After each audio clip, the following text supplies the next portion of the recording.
देश में आरएसएस और बीजेपी नफरत, हिंसा और डर फैला रहे हैं। वो लोगों को डराते हैं, भय फैलाते हैं और फिर हिंसा और नफरत की राजनीति करते हैं। सबसे पहले वो पूरे देश में बेरोजगारी फैलाते हैं। ये गलती से नहीं होता, ये जानबूझ के किया जाता है, क्योंकि इससे लोगों के दिल में भय पैदा होता है, डर पैदा होता है।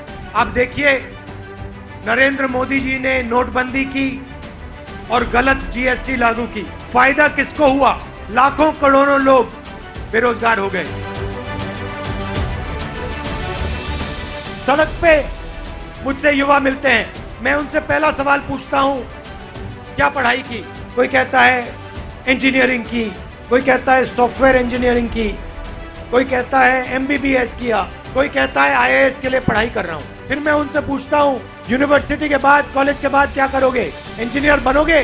सन्नाटा छा जाता है, चुप हो जाते हैं। रोजगार नहीं मिल सकता, इंजीनियर नहीं बन सकते, ये आपकी सच्चाई है। तेलंगाना में युवा इंजीनियरिंग की पढ़ाई करता है, आईएएस की पढ़ाई करता है, उसके माता पिता लाखों रुपए शिक्षा में डाल देते हैं, private university, private school, private college में, और फिर 15-20 साल पैसा देने के बाद जिसने इंजीनियरिंग का सपना देखा वो मजदूरी करता है, और लेबर नहीं करता, मजदूरी नहीं करता तो उबर चलाता है। ये तेलंगाना की और हिंदुस्तान की आज सच्चाई है।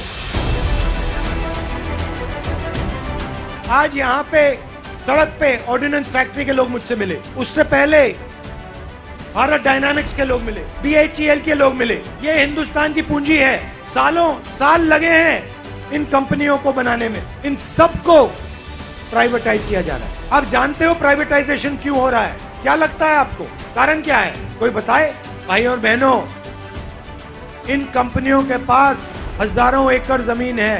बीएचईएल के पास हर स्टेट में कुछ ना कुछ जमीन है। जो हमारे दलित भाई हैं, आदिवासी भाई हैं, उनकी जमीन छीनी जाती है, जमीन का हक नहीं दिया जाता, और जो सरकारी जमीन है वो अपने मित्रों को दे रहे हैं। आपको संतोष बाबू नाम याद होगा, जिसने अपनी जान हिंदुस्तान के लिए शहीद की। मैं आपको याद दिलाना चाहता हूं कि हिंदुस्तान के प्रधानमंत्री ने संतोष बाबू की शहादत के बाद हिंदुस्तान की जनता को कहा कि चाइना ने हिंदुस्तान की कोई जमीन नहीं ली। अगर चाइना ने हिंदुस्तान की जमीन नहीं ली तो संतोष बाबू जी शहीद क्यों हुए? प्रधानमंत्री ने संतोष बाबू का अपमान किया है।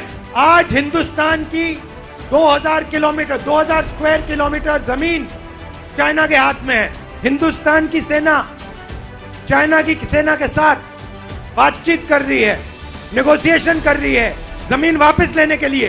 2000 किलोमीटर मतलब दिल्ली से ज्यादा जमीन उठा के ले गए। संतोष बाबू की शहादत का अपमान किया प्रधानमंत्री ने, झूठ बोलकर। चाइना के पास 2000 स्क्वायर किलोमीटर हिंदुस्तान की जमीन आज है। मेरा सवाल है, प्रधानमंत्री इसके बारे में क्या कर रहे हैं और कब करेंगे?